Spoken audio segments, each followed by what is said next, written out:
So mga tol, natatandaan po natin ay 3 taon na pala sila nag-aalitan sa ating pambatong former 3 Division World Champion angas ng Pinas Janril Casimero versus pambato ng Japan the Monster Naoya Inoue. Dahil po ay ilang beses po to hinamon sa ating pambatong angas ng Pinas pero ayaw lumaban at banat ni Naoya Inoue mga tol ay nakita po ang galawan ng angas ng Pinas Janril Casimero sa laban nila ni Yukinori Oguni nung buwan ng October 12 na ginanap sa Ariake Arena, Tokyo, Japan.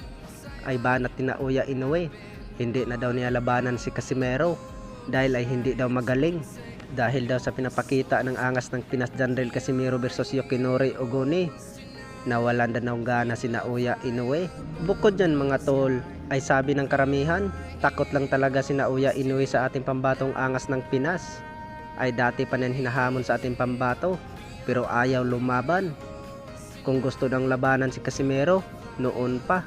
Samantala ay nakapokus daw muna si Naoya Inoue sa paparating na laban ngayong buwan ng December 26 na makakalaban ng Unified WBA IBF Super Bantamweight World Champion Marlon Tapales. Bukod dyan ay malaki talagang dihado ang ating pambato na si Marlon Tapales kay Naoya Inoue.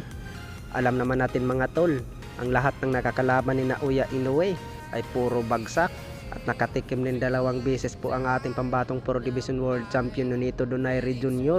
at kung saan din pinabagsak ni Naoya Inoue ang pambato ng USA ng WBC WBO Super Bantamweight World Champion Stephen Fulton at pumunta siya ng Japan para magpabugbog ni Naoya Inoue. Bukod dyan mga tol, ang ating pambatong angas ng Pinas Janril Casimero pagkatapos sa laban nila ni Yukinori Oguni ay bumanat po ang GMA boxing analyst na si JM Siasat at kinukumpara po ang angas ng Pinas Janril Casimero sa top prospect ng Ifugao na si Carl James Martin. Ay kung maglaban daw sila ni Carl James Martin at Casimero mga tol, ay tatalunin lang daw nila si Casimero kay Martin. Bukod dyan mga tol, ay mahina daw talaga ang angas ng Pinas. Sa round 2 pa lang daw mga tol, ay hinihingal na. Ay kung si Martin daw ang nakakalaban nun, siguradong tulog daw ang angas ng Pinas. At marami ding nagsabi mga tol na hindi daw kakayanin ang lakas ng angas ng Pinas Janril Casimero kay Martin. Ganun pa man, ay ano ba daw makukuha ng angas ng Pinas Janril Casimero kay Martin?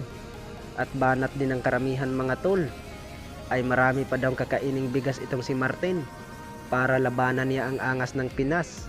Sa kabilang banda naman mga tol, ang ating pambatong IBF Super Flyweight Jerwin Angkahas ay mapasabak sa world title fight mga tol. Ngayong buwan ng November 15 gaganapin sa bansang Japan.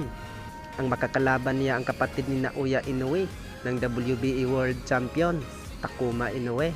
Bukod dyan mga tol, sana makuha ang panalo sa ating pambato na si Jerwin Angkahas at isa rin dyan mga tol ay hindi sana umabot ng desisyon at kailangang patulogin na ni Jerwin Angkahas itong si Takuma Inoue sa early rounds. So mga tol, maraming salamat sa walang sawang suporta sa Romlek Boxing Sports. Kung sino pang hindi nakasubscribe dyan mga tol, baka pwede tayo makahingi ng subscribe. At meron din tayong Facebook page, Romlek Boxing Sports. So maraming salamat mga tol.